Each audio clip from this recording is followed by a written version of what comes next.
আসসালামু আলাইকুম রহমতুল্লাহ। মোহাম্মদ আব্দুল জলিল জানতে চেয়েছেন ঢাকা থেকে যে আমাদের এলাকায় অনেককে হেঁটে হেঁটে পশুর চর্বি ক্রয় করতে দেখা যায়। কুরবানির পরবর্তী সময়ে অনেক লোকই তাদের কুরবানির পশু হতে জমাকৃত হাড্ডি বা চর্বি বিক্রি করে থাকে। আমার জানার বিষয় হলো কুরবানির পশু হতে জমাকৃত হাড্ডি বা চর্বি বিক্রি করা যাবে কিনা এবং তার হুকুম কি। হামিদা মুসলিয়া ভাই মোহতারাম আব্দুল জলিল, আপনার উপরোক্ত প্রশ্নের উত্তর হচ্ছে কুরবানির পশুর কোনো অংশই বিক্রি করা জায়েজ না। তাই কুরবানির পশু হতে জমাকৃত হাড্ডি বা চর্বি কোনো কিছুই বিক্রি করা যাবে না। যদি কেউ এমনটি করে তাহলে বিক্রিত পণ্যের বিপরীতে যে অর্থ লাভ হয়েছে, যে টাকা এসেছে, সে পুরো টাকা সাদাকা করে দিতে হবে। আমরা আমাদের এই ফতোয়ার ক্ষেত্রে দলিল গ্রহণ করেছি, বেশ কয়েকটি দলিল সংগ্রহ করেছি।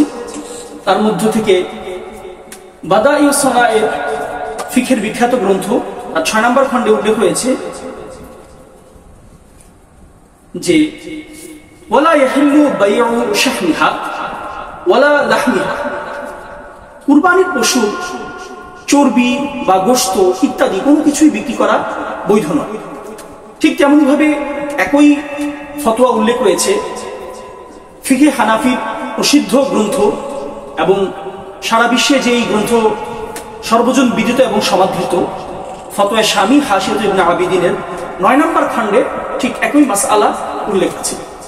এমনভাবে প্রখ্যাত ফিকহের গ্রন্থ আল ফাতাওয়া আল হিন্দিয়া, যা ফতোয়া আলমগীরি নামে প্রসিদ্ধ, সেই কিতাবের ৫ নম্বর খণ্ডে, যেটা জাকারিয়া বুক ডিপো থেকে প্রকাশিত, সেই গ্রন্থে একই মাসআলা উল্লেখ হয়েছে। সুতরাং আমরা বুঝতে পারলাম, যদি কোনো ব্যক্তি পশুর চর্বি অথবা হাড্ডি বিক্রি করেও থাকেন তাহলে প্রথমত হচ্ছে যে বিক্রি করা বৈধ না। কিন্তু যদি কোনো কারণবশত খেতে পারছেন না অথবা অতিরিক্ত জমে গিয়েছে, সেটাকে ব্যবহার করা যাচ্ছে না, যদি বিক্রি করেও থাকেন তাহলে সেই অর্থ সাদাকা করে দিতে হবে গরিবদের মাঝে। সেই অর্থ কোনোভাবেই নিজে ভোগ করা জায়েজ নেই। আল্লাহ সুবহানাহু ওয়া তাআলা আমাদেরকে বুঝে আমল করার তৌফিক দান।